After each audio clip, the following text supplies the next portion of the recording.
ત્યારે હાલમાં આવી બહુ મોટી દુઃખદ ખબર, કોરોના કાળ કોને યાદ ના હોય। કેટલાક લોકોએ આ કાળમુખા કોરોનામાં પોતાના સ્વજનો ગુમાવ્યા હતા।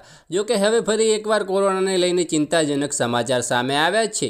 WHO મુજબ કોરોના વાયરસ હજુ પણ દર અઠવાડિયે 1700 લોકોનો ભોગ લઈ રહ્યો છે। વર્લ્ડ હેલ્થ ઓર્ગેનાઇઝેશનના ચોંકાવનારા રિપોર્ટમાં કહેવામાં આવ્યું છે કે ભલે લોકો હવે કોવિડને એડવાન્સથી લઈ રહ્યો છે, પરંતુ તે હજુ પણ ગંભીર છે, જેના કારણે મોટી સંખ્યામાં લોકો જીવ ગુમાવી રહ્યા છે। આવી સ્થિતિમાં દરેક વ્યક્તિએ આ રોગચાળાને લઈને સતર્ક રહેવાની જરૂર છે।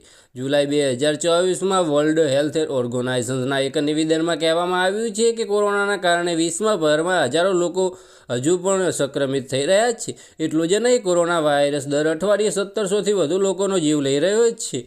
તેની ગંભીરતાને ધ્યાનમાં લઈને WHOએ ચિંતા વ્યક્ત કરી છે અને સાવચેત રાખવાની સલાહ પણ આપી છે। બસ આજ માટે આટલું જ, અને અમારી YouTube ચેનલ પર નવા હોય તો લાઇક, શેર અને સબસ્ક્રાઈબ કરી દેજો। ધન્યવાદ।